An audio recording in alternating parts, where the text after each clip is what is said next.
good afternoon and welcome to this edition of Lunchtime News. I'm Katharina Chang. Let's start off with a look at your headlines.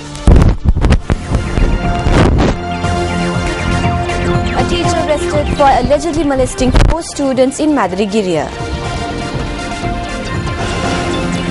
A hotline created to lodge complaints regarding harassment of women introduced. The Paddy Marketing Board purchases 2,000 metric tons of paddy in the Maha season. Malaysian Civil Aviation Chief confirms all slick not from missing plane.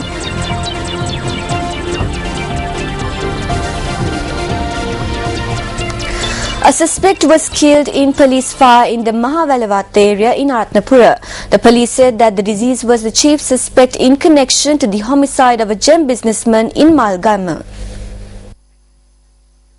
According to the police, 2 suspects connected to the homicide were escorted by the police to the location where the suspects had hidden weapons, and at that time one of the suspects had hurled a hand grenade at the police. The police in retaliation had opened fire on the suspect.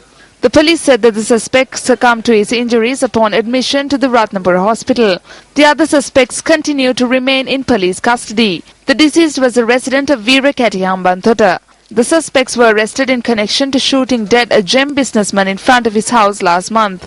The suspects had arrived at the residence of the gem businessman and shot him right outside his house and fled after snatching the gold chain around the victim's wife's neck.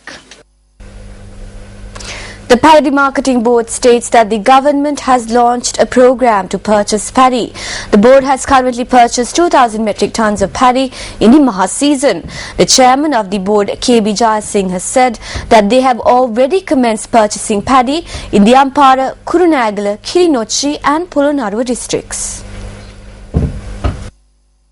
He added that measures have been taken to allocate government storage facilities and, if necessary, mobile storage facilities to stock purchased paddy. The government expects to purchase 150,000 metric tons of paddy from the Maha season. Nadu rice has been purchased at 32 rupees per kilogram, while Samba rice has been purchased at 35 rupees per kilogram. The board notifies all farmers that the government will only purchase paddy whose hydration levels are below 14%. The 119th edition of Newsfirst workshop was held in Ratnavali Balika Mahavidyalaya in Colombo today. The Newsfirst team received a warm welcome by the students of Ratnavali Balika Mahavidyalaya.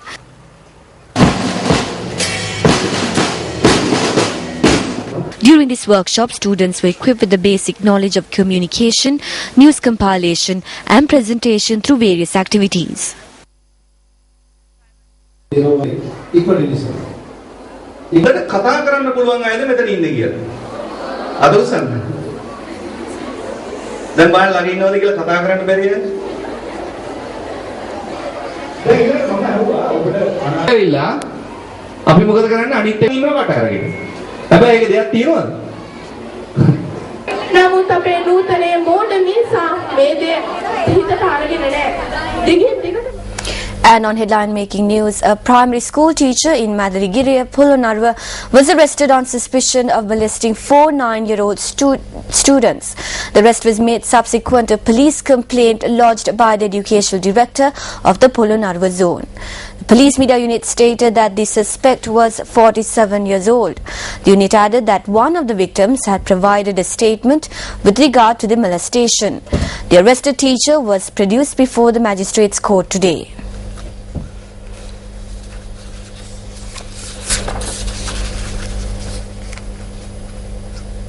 The Ministry of Child Development and Women's Affairs has taken steps to introduce a direct phone line to lodge complaints with regard to the harassment of women.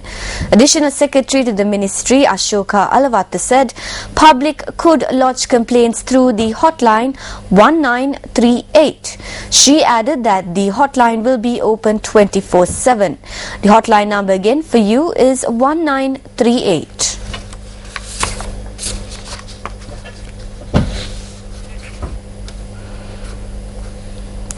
A person person died when a lorry ran over him in the Samanpuri area in Trincomalee at around 5 this morning. The deceased has been identified as 50-year-old Clarence Nihal Edmund, a resident of Kalaniya. He was reported to have been temporarily residing at a relative's residence in the Samanpuri area. The tragic incident occurred when his cousin brother ran over the victim early morning. It has been reported that the victim had been sleeping under the lorry when the incident took place. The post-mortem examination is due to take place today. The relative of the cousin who was the driver of the lorry has been taken into custody by the police. Meanwhile, the remains of late Hemalata Hettiarachchi is currently lying at her residence located in Makandura, Matara. A large number of people have gathered at the residence of late Hemalata Hettiarachchi, who is mother of Lakshmaniya Pave Vardhana, to pay their last respects. She was also the proud grandmother of Pasandiya Pave Vardhana and 8 other grandchildren. 86-year-old Hemalata Hettiarachchi passed away while at her daughter's residence in Colombo on the 9th of this month.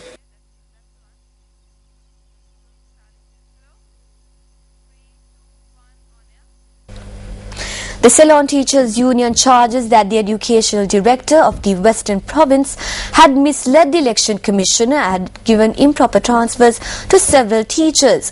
The secretary of the union, Joseph Stalin, expressed these views during a press briefing that was held subsequent to informing the election commissioner. The Western Province Education Director had misled the Elections Commissioner and had given the transfers to several teachers. We believe that the Education Director of the Western Province has committed a serious offence as a government officer because he is not allowed to carry out any such action.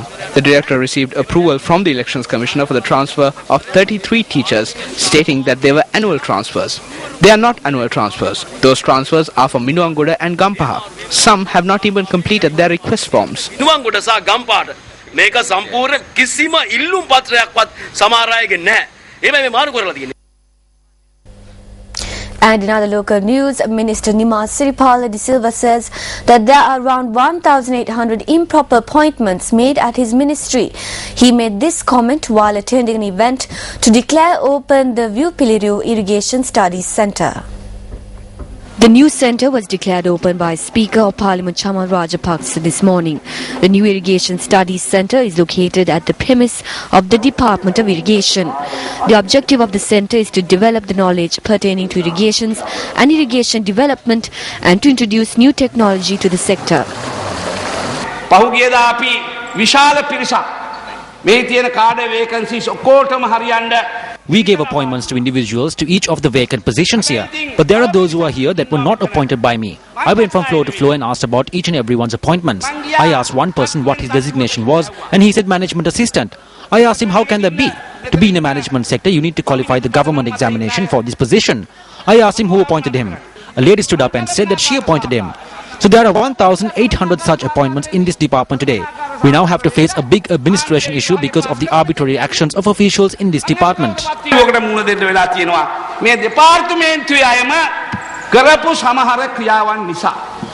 the Director General of Irrigation, Badra Kamaldasa, expressed the following views to Newsfirst on Primetime Sunrise this morning. The Irrigation Studies Centre is opened mainly for school students, university students and national and international experts who make numerous inquiries with regard to the historical back of the irrigation system in Sri Lanka.